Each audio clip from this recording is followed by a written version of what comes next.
በኢትዮጵያ የኪሎ ሜትሮች ሁሉ መነሻ በመሃል ፒያሳ እምብርት የካቲት 3 2016 ዓ.ም ተመርቆ ወደ ስራ የገባው የአድዋ መታሰቢያ እንገኛለን። ይህ መታሰቢያ ኢትዮጵያ ለጥቁር ሕዝቦች ነጻነት የከፈለችውን ዋጋ እንዲሁም መስዋዕትነትን የሚያሳይ ብቻ ሳይሆን የዲፕሎማሲና የቱሪዝም ምዕራፍን በአዲስ መልክ የከፈተ ታላቅ ፕሮጀክት በመሆን ኢትዮጵያን በዓለም አቀፍ መድረኮች ሁሉ እንድትታወቅ ወሳኝ ምዕራፍን ከፍቷል።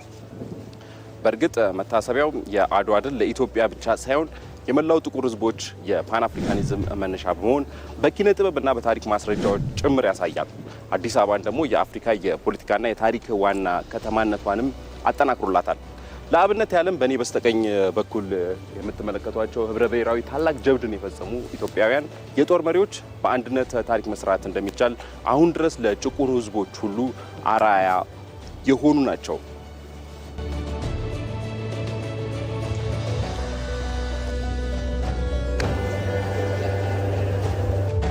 ሙዚየም ውስጥ የሚገኙ የጀግና አርበኞች የጦር መሳሪያዎች፣ ታሪካዊ ሰነዶች ለተመራማሪዎችና ለታሪክ ወዳድ ቱሪስቶች ትልቅ መስህብ ናቸው። የመታሰቢያው ሙዚየሙ ግርማ ሞገስ ያለው አወቃቀር ኢትዮጵያ ታሪኳን ጠብቃም ለዘመናዊው እድገት ያላትን ዝግጁነት ለዓለም እንግዶች ይናገራል።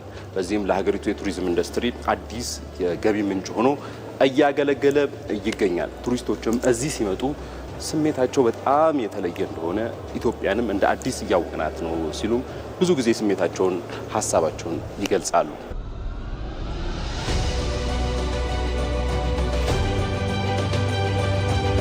ለምሳሌ ለአፍሪካ ህብረት የሚሆን ለተለያዩ ዓለም አቀፍ ስብሰባዎች ወደ አዲስ አበባ የሚመጡ ዲፕሎማቶችና እንግዶች ቀዳሚ የሚጎበኙት ስፍራ ሆኗል የአድዋ መታሰቢያ። ይህም እንግዶች በመዲናዋ የሚቆዩበት ጊዜንም እንዲያራዝሙ አስችሏል።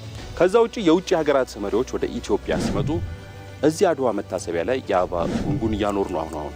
ይህ ደግሞ ለሀገሪቱ ያላቸውን ክብርና ሉዓላዊነት የሚገልጹበት ሌላኛው መድረክ እንዲሁም ስፍራ ሆኖ በማገልገል ላይ ይገኛል።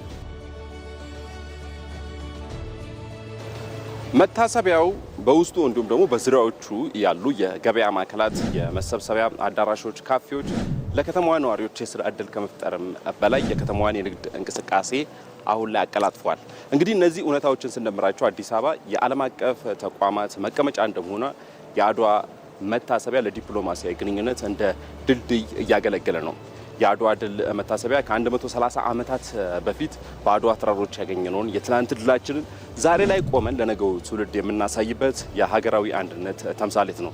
በዚህም አሁን ላይ መታሰቢያው የአዲስ አበባን ገጽታን በመቀየር የውጭ ምንዛሪ ግኝትን በማሳደግ ረገድ የሚጫወተው ሚና አይተኬ አድርጎታል።